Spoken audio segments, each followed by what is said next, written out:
저항여 넘어 다시 약속의 땅으로 산소망 우리에게 주시네. 사랑을 모아 온 마음 가득 모아서 천국의 주 이름 누리며 살겠네. 그리운 예루살렘 따스한 시온 성 위에 구름 드시고 우리를 보호하신 주 새로운 예루살렘 주께서 맘에 주셨네. 죄와 어둠 가시고 온 땅이 밝게 빛나네.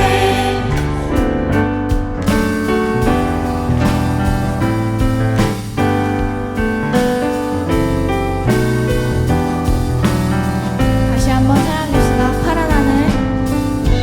하늘 햇살 가득 아버지 사랑이 샬롬의 문을 여시네. 저강을 넘어 다시 약속의 땅으로 산소망 우리에게 주시네. 사랑을 모아 온 마음 가득 모아서 천국의 주 이름 누리며 살겠네.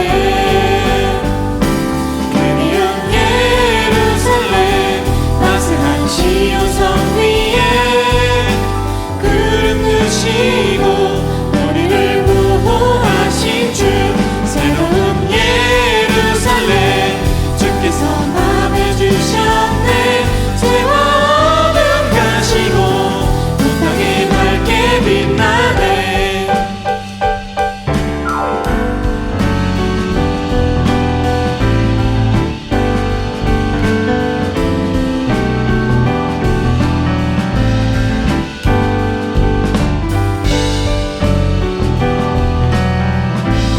우리 다 함께 즐겁고 신나게 찬양했으면 좋겠습니다.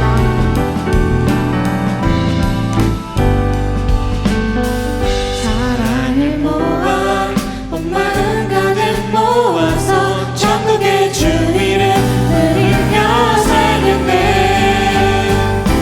그리운 예루살렘 따스한 시온 성 위에 구름 드시고 우리를 보호하신 주 새로운 예루살렘 주께서 맘에 주셨네. 죄와 어둠 가시고 온 땅이 밝게 빛나네. 그리운 예루살렘 따스한 시온 성 위에 구름 드시고 우리를 보호하신 주 새로운 예루살렘 주께서 맘에 주셨네. 죄와 어둠 가시고 온 땅이 밝게 빛나네. 그리운 예루살렘 그리운 예루살렘 그리운 예루살렘 그리운 예루살렘. 아멘.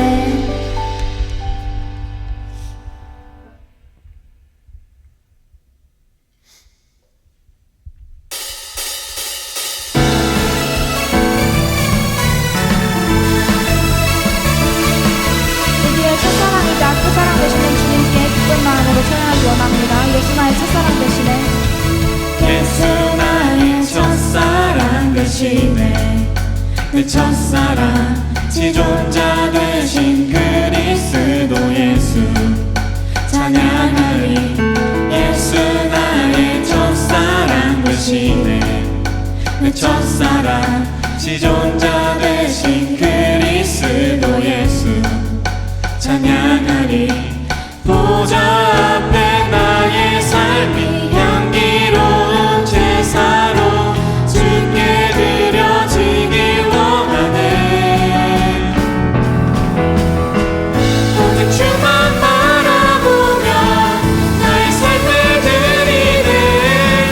다른 길은 찾지 않으리. 나의 온전한 열정과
계시니 두려움 없이 대해서 나아가리라.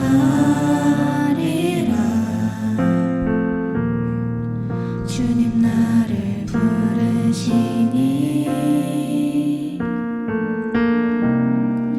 주님 내게 오라시니 주님 보고 계시기에 의심치 않고 바다를 걸어가리라.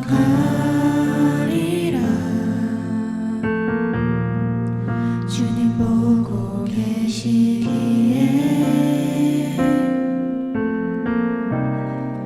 주님 여기 계시기에 주님 여기 계시기에 이 깊은 바다가 반석이 되고 주님 여기 계시기에 반석 위를 내가 걸어가리라. 주님 여기 계시기에 저 거친 파도가 반석이 되고 주님 여기 계시기에 반석 위를 내가 걷습니다.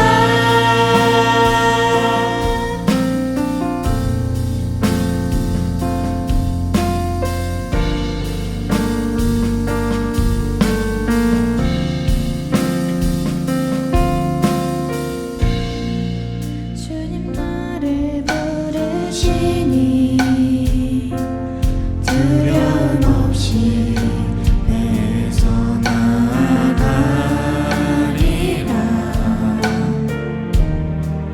주님 나를 부르시니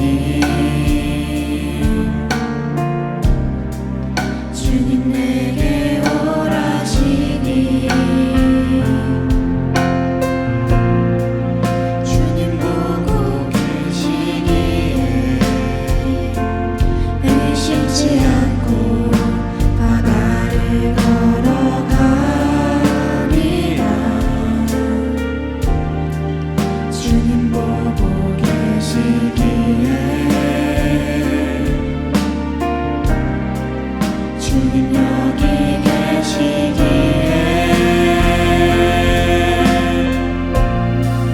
주님 여기 계시기에 이 깊은 바다가 반석이 되고 주님 여기 계시기에 반석 위를 내가 걸어가리라. 주님 여기 계시기에 저 거친 파도가 반석이 되고 주님 여기 계시기에 반석 위를 내가 걷습니다. 주님 여기 계시기에 주님 여기 계시기에 이 깊은 바다가 반석이 되고 주님 여기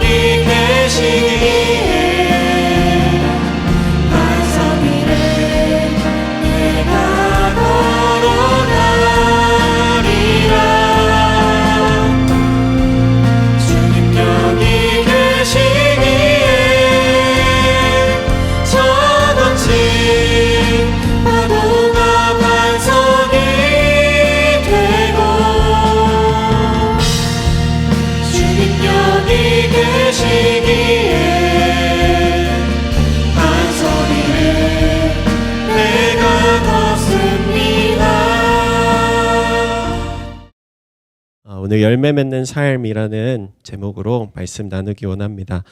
우리 예수님께서 제자들을 가르치실 때요, 자주 비유를 들어서 설명해 주셨습니다. 하늘나라는 이런 곳이다. 또 우리가 거룩한 삶을 이렇게 살아야 한다. 모든 이제 가르치실 때 비유의 말씀, 은유든 지규든 이런 비유적인 말씀과 또 예화를 통해서 우리 제자들과 또 많은 무리들을 가르쳐 주셨던 말씀들이 우리 복음서에 기록되어 있는데요. 예수님의 제자들, 그러니까 예수님을 따르던 12 제자들 중에 거의 대부분은 못 배운 사람들이었어요. 여러분 알다시피 베드로, 안드레 또 이런 사람들은 어부 출신이었고, 그러니까 거의 절반가량이 5명이 어부였고, 또 나머지는 직업이 이렇게 명확하게 명시되어 있지는 않았지만 뭐 이렇게 특별하게 했던 일이 없던 사람도 있었을 거예요. 그 중에 뭐 마태와 같은 이제 세리 정도 되는 사람은 똑똑한 사람이 있었지만 거의 대부분은 그렇게 학식이나 지식적인 면에서 이렇게 자랑할 만한 그런 삶이 아니었다. 또 12 제자 이외에도 예수님을 따르던 많은 사람들이요, 대부분은 가난하고 또 병든 자, 또 배우지 못한 사람들이었어요. 그래서 예수님의 가르침은 이런 모든 부류의 사람들, 모든 계층과 또 출신에 상관없이 모든 사람들이 다 잘 알아들을 수 있도록, 이해할 수 있도록, 또 설명하기 쉽도록 예수님께서 이 비유의 말씀을 들어서 이야기해 주셨던 것입니다. 우리가 잘 알고 있는 씨 뿌리는 자의 비유, 뭐 겨자씨 누룩의 비유, 또 잃은 양의 비유, 돌아온 탕자의 비유, 우리 지난주 말씀 나눴던 선한 사마리아인의 비유. 그러나 오히려 많이 배우고 똑똑했던 소위 그 당시의 율법학자들, 또 바리새인과 같은 많이 배우고 유식한 사람들은 오히려 예수님의 말씀을 이해하지 못하는 이상한 현상이 벌어지는 거예요. 오히려 자신들의 지식과 자신들이 가지고 있었던 이 신앙적인 전통으로 인해서 예수님이 하느님의 아들이심에도 불구하고 그분을 받아들이지 못하고 그분이 성경에 기록되어 있는 메시아라는 사실을 인정하지 못했다라는 것입니다. 마태복음 13장에 이 내용이 기록되어 있는데요. 10절과 11절에 제자들이 예수님께 와서 묻는 거예요. 예수님 왜 제자들에게 자꾸 비유로 말씀하시나요? 그러자 예수님께서 대답하세요. 너희에게는 하늘나라의 비밀을 아는 것이 허락되어 있지만 다른 사람들에게는 그렇지 않다. 그리고 13절에 이어서 내가 비유로 가르치는 이유는 그들이 보아도 보지 못하고 들어도 듣지 못하며 깨닫지 못하기 때문이다. 예수님께서 이렇게 얘기하시는데 이 말씀이 그냥 하신 말씀이 아니라 이사야 선지자의 예언서에 이미 기록된 말씀이었다라는 것을 설명하십니다. 너희가 듣기는 들어도 깨닫지 못하며 보기는 보아도 깨닫지 못할 것이다. 15절 말씀 같이 한번 읽어볼까요? 이 백성들의 마음이 굳어져서 귀는 듣지 못하고 눈은 감겨 있다.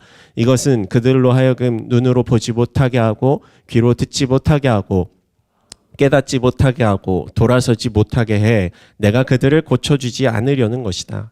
그러니까 예수님께서는 마음이 교만한 자, 하나님을 섬기는 겉모양은 있지만 마음은 하나님을 사랑하지 않는 그런 자들이 예수님의 복음의 말씀을 듣고도 깨닫지 못하게 하도록 하시기 위해서 이사야 선지자가 예언했던 이 말씀대로 비유의 말씀을 통해서 이들을 가르치셨다는 거예요. 그래서 오히려 마음이 연약하고 가난하고 또 심령이 갈급한 심령을 가진 사람들은 예수님께 나와서 복음의 말씀을 듣고 은혜를 받고 변화되는 그 삶을 경험하지만 마음이 완고하고 하나님께로부터 멀어진 사람들은 아무리 예수님의 말씀을 들어도 이해할 수가 없었다라는 것입니다. 예수님의 한 말씀 한 말씀이 너무나도 감격적이고 그들의 심령 가운데 깊은 감동을 주는 그런 말씀으로 누군가에게는 들어왔지만 같은 말씀을 들어도 누군가에게는 에이 저게 무슨 하나님의 말씀이야 라고 생각하면서 받아들이지 않는 사람들이 있었다라는 거예요. 여러분 학교에서 같은 수업 시간에 선생님의 수업을 들어도 어떤 사람들은 그 내용을 막 쏙쏙 이해하는데 어떤 사람들은 같은 시간에 같은 말을 들어도 도저히 무슨 말인지 못 알아듣잖아요. 여러분은 쏙쏙 이해하는 전자이기를 소망합니다. 그런데 예수님의 가르침은요, 이 비유의 말씀들은요, 거꾸로라는 거예요. 오히려 많이 배우고 똑똑하고 유식했던 그 바리새인들과 율법학자들, 말씀에 대해서 해박한 지식을 가지고 있었던 사람들이 오히려 예수님의 말씀의 뜻을 이해하지 못하는 정반대의 상황이 만들어졌다라는 거예요.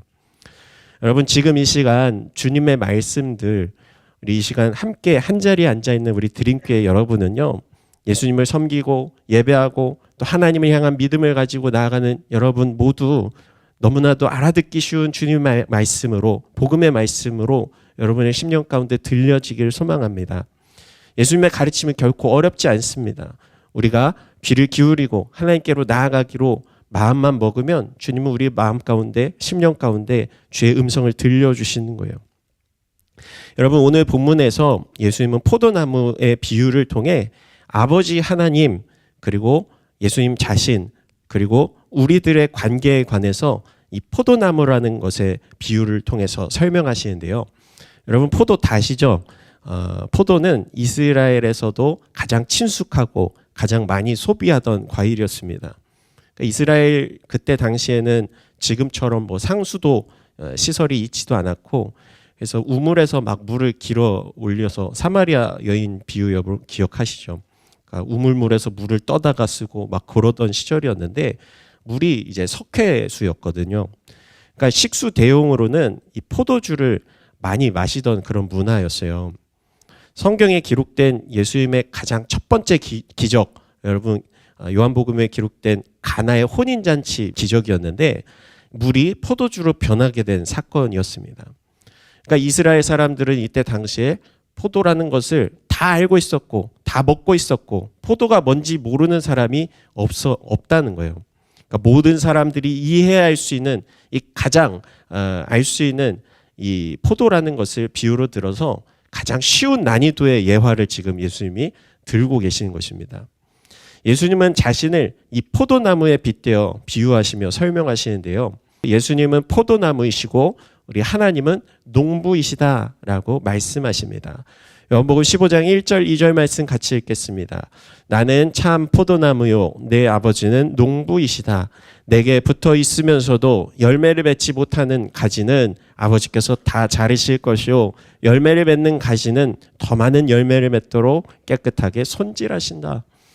여러분, 우리가 어떻게 믿음을 지키고 살아야 할지에 관해서 오늘 이 포도나무의 비유를 통해서 우리에게 전해주시는 거예요.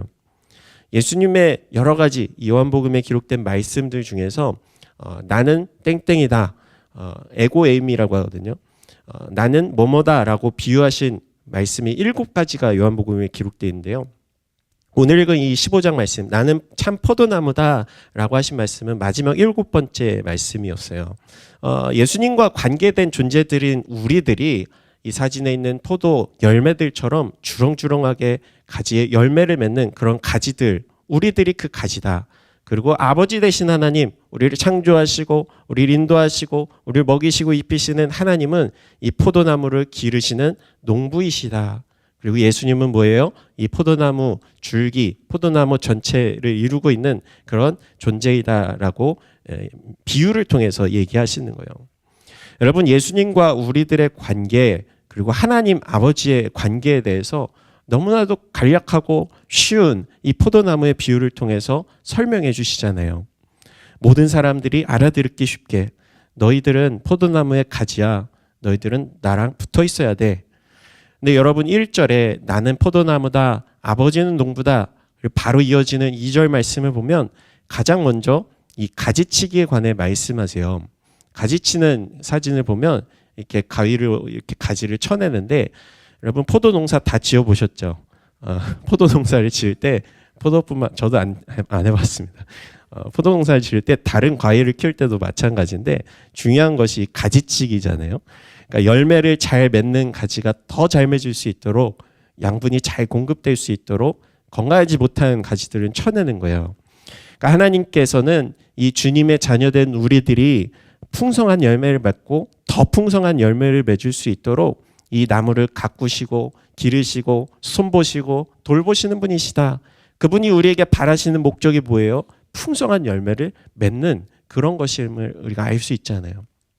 근데 여러분, 우리가 이 농부의 의도를 파악하지 못하면요, 시험 볼 때도 시험 출제자의 의도를 파악하지 못하면 엉뚱한 것을 찍잖아요.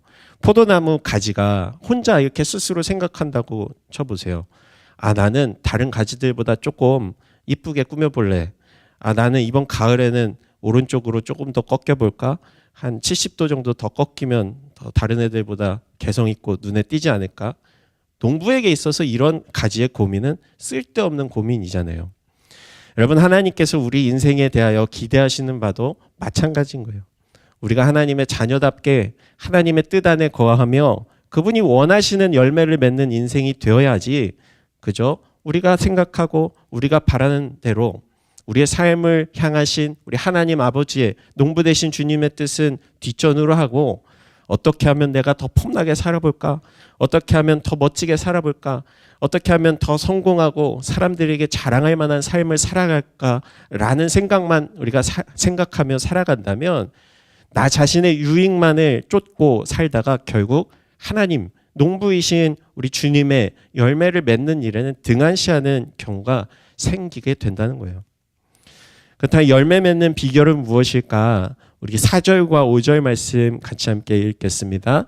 내 안에 머물러 있으라. 그러면 나도 너희 안에 머물러 있을 것이다.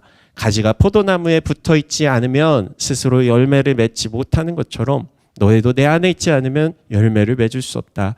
나는 포도나무요 너희는 가지다. 그가 내 안에 있고 내가 그 안에 있으면 그 사람은 많은 열매를 맺는다. 나를 떠나서는 너희가 아무것도 할 수 없다. 여러분, 우리가 인생을 살 때 너무 복잡하게 생각할 필요가 없어요. 어떻게 하면 더 열심히 노력해서 더 성공해서 어떻게 하면 하나님께 영광을 돌릴까? 우리는 그런 고민을 할 필요가 없어요. 주님께서 우리에게 가르쳐 주시는 첫 번째 레슨은 그냥 붙어 있으라 이거입니다. 우리가 주님께 연결되어 있을 때 그저 자연스럽게 주님의 열매를 맺게 되는 거예요. 과일 나무들은 대부분 이제 접붙임이 가능한 품종들이 있잖아요. 더 굵고 건강한 줄기에 다른 열매를 맺는 가지를 이제 잘라서 이렇게 접붙이면 예를 들어 줄기는 사과나무인데 가지는 뭐 복숭아 열매를 맺고 그런 것들이 가능하잖아요. 한 10년 전쯤에 미국의 샘 반 에이큰 교수가 서로 다른 과일나무 40가지를 접목해서 되게 실험적인 거였는데 함께 자라도록 키운 나무가 있습니다. 그러니까 40가지 종류의 열매를 동시에 맺는 거예요.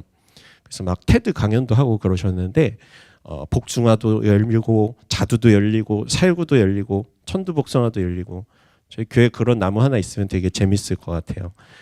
참 신기하잖아요. 근데 생각해 보면 우리도 마찬가지인 것 같아요. 여러분 다 다양한 모습, 출신도 다르고 가정 환경도 다르고 성적도 다르고 학교도 다 다르고 다양한 여러분이지만 우리가 예수 그리스도라는 그 이름 안에서 한 나무가 되어서 우리가 같은 주님께로부터 이 양분을 공급받고 열매 맺는 삶을 지금 살아가고 있습니다. 여러분, 우리 인생도 마찬가지예요. 이 열매, 이 나무가 다양한 가지들이 붙어 있지만 그저 붙어 있기만 하면 열매를 잘 맺어낼 수 있는 것처럼 우리도 줄기신 예수님께 잘 붙어 있으면 풍성한 열매를 맺는 인생, 거룩한 열매를 나타낼 수 있는 인생이 될 수 있다라고 예수님이 우리 가운데 말씀하고 계십니다. 내 가정 환경, 내 배경, 내 출신, 내 과거 상관없어요. 하나님 보실 때 지금 내가 누구에게 붙어 있는가가 중요한 것입니다. 나는 학식이 모자라요. 나는 IQ가 좀 떨어지는 것 같아요. 저는 ADHD가 있어요.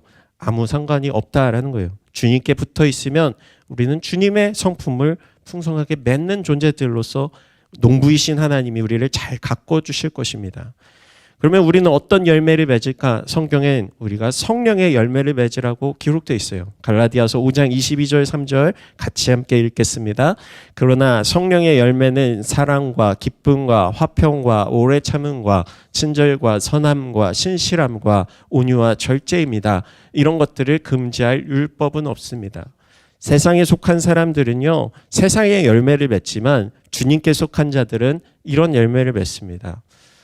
사랑, 주님의 모습을 닮아 주님의 성품을 닮아 우리도 서로 사랑하게 되고, 기쁨, 주님께서 주시는 그 기쁨과 평강, 하나님 나라를 꿈꾸며 나아가는 우리들 가운데 말할 수 없는, 형언할 수 없는 그 감격이 있어요. 화평, 오래 참음, 친절, 선함 이런 것들이 우리가 주님께 붙어 있으면 자연스럽게 맺혀지는 열매라고 할 수 있다는 것입니다. 여러분, 하나님은 사람들이 하나님의 성품을 닮은 삶을 살기를 원하십니다. 그런데 사람들이 타락하고 죄 가운데 거하면서 이런 열매를 맺는 일은 관심이 없고 도통 힘을 쏟지 않고 오히려 주님과 멀어지며 세상의 열매를 맺는 일에 혈안이 되어 있어요. 여러분, 그러나 하나님께서 예수님을 이 땅에 보내주셔서 우리 가운데 가르쳐 주신 것, 하나님의 뜻을 이루고 하나님의 성품을 닮아가는 하나님의 자녀로서의 열매를 맺는 것이라는 것을 여러분 기억하며 주님의 성령의 열매를 풍성하게 맺는 여러분이 되기를 주님의 이름으로 축복합니다. 또 이런 성품의 열매뿐만 아니라 우리 인간 관계 속에서도 열매를 맺을 수 있어요. 나의 믿음, 나의 신앙, 나의 섬김을 통해서 하나님의 자녀가 되는 그런 열매를 맺게 되는 거예요. 내가 예수님을 전하며 예수님을 닮은 삶, 하나님 사랑, 이웃 사랑을 실천하며 살아갈 때 내 주변 사람들이 하나님을 알게 되고 주님을 알게 되고 예수 그리스도에 영접하고 하나님 나라를 꿈꾸게 되는 그런 사람이 우리의 열매라는 거예요. 나의 섬김을 통해서, 나의 헌신을 통해서 내가 예수님처럼 그들을 향해 주님의 십자가를 지고 그들을 섬길 때에 그들의 삶이 회복되고 내 주변에 치유된 사람들이 나타나게 될 때 그들은 나의 삶의 열매라고 할 수 있습니다. 하나님께서는 이 아브라함이 100세 때 이삭이라는 한 명의 자녀를 허락하셨잖아요. 하나님께서 이 아브라함에게 약속하실 때 네 자녀가 하늘의 별과 같이 바다의 모래처럼 많아질 것이다 이렇게 얘기를 하세요.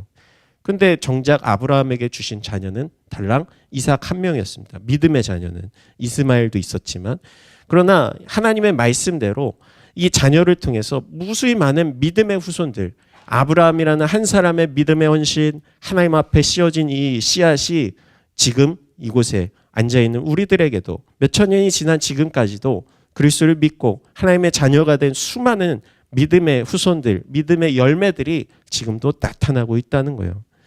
바라기는 지금 여기 있는 여러분의 믿음을 통해 여러분 한 사람의 우리 귀한 하나님을 향한 그 믿음의 열매가 맺어지고 수많은 사람들이 하나님의 자녀가 되는 복을 누리게 되기를 축복합니다. 우리는 하나님 앞에 어떻게 영광 돌릴 수 있을까? 우리 6절에서 8절 말씀 같이 읽겠습니다. 누구든지 내 안에 있지 않으면 그 사람은 쓸모없는 가지처럼 버려져 말라버린다. 사람들이 그런 가지들은 모아다가 불 속에 던져 태워버린다. 만일 너희가 내 안에 있고 내 말이 너희 안에 있으면 너희가 원하는 것이 무엇이든지 구하라. 그러면 그대로 이루어질 것이다. 너희가 열매를 많이 맺으면 내 제자가 되고 이것으로 아버지께서 영광을 받으실 것이다. 여러분 6절 말씀에 보면 열매 맺지 못하면 불에 태워진다고 해요. 가지치기에서 던져진 가지들, 열매 맺지 못하는 잘려진 가지들은 결국 버려져서 태워지는 거예요. 우리도 마찬가지예요. 하나님 앞에서 내 믿음을 견고하게 견실하게 잘 지켜내고 하나님의 열매를 맺는 인생이 되어야 하는데, 우리가 하나님을 떠나 하나님을 배반하고 하나님 뜻에서 멀어지고 하나님의 열매가 아니라 세상의 열매를 맺는 그런 사람이라면, 삶이 된다면 우리는 농부이신 하나님께로부터 원하시는 그런 삶을 살 수 없을 것입니다. 우리는 어떻게 하면 하나님께 영광을 돌릴 수 있을까? 내가 원하는 삶, 내가 추구하는 삶이 아니라 하나님께서 원하시는 것, 하나님께서 바라시는 뜻, 그분의 계획 가운데 우리가 우리의 인생을 드릴 수 있는 것, 나의 즐거움, 나의 쾌락만 쫓고 나의 욕망만을 따르는 그런 삶이 아니라 주님의 선하신 뜻, 나를 창조하시고 나를 설계하신 아버지 하나님, 나를 인도하시고 나를 입히시고 먹이시는 우리 농부이신 하나님, 그분을 붙잡고 예수님이 가르쳐 주신 말씀처럼 하나님 사랑, 이웃 사랑을 잘 실천하고 행하며 성령의 풍성한 열매를 맺는 삶입니다.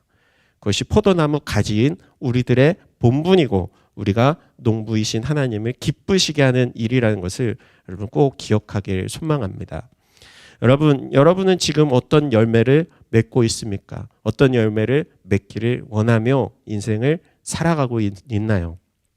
예수님께서 우리의 삶에 좋은 열매들이 가득하기를 원하세요. 물질도 괜찮아요. 많은 돈을 벌어서 성공한 삶도 괜찮아요. 그러나 그 본질, 그 목표가 하나님이 되는 여러분이 되었으면 좋겠습니다. 공부 잘해서 좋은 대학 가는 거 괜찮아요. 그렇게 해서 결론적으로 농부이신 하나님을 기쁘시게 하는 아름다운 열매로 맺어지는 그런 삶을 여러분이 설계하고 그 길로 나아가는 여러분이 됐으면 좋겠어요. 선한 목표를 가지고 그 목표를 이루기 위해 나아갈 수 있도록 우리 주님은 여러분을 늘 도우시고 농부이신 주님께서 여러분을 끊임없이 좋은 것들로 채우시고 공급해 주시는 분이라는 것을 기억하며 늘 예수님께 붙어서 좋은 열매, 아름다운 열매, 하나님께서 기뻐하시는 열매를 풍성하게 맺어가는 우리 드림교회 여러분이 되기를 주님의 이름으로 축복합니다.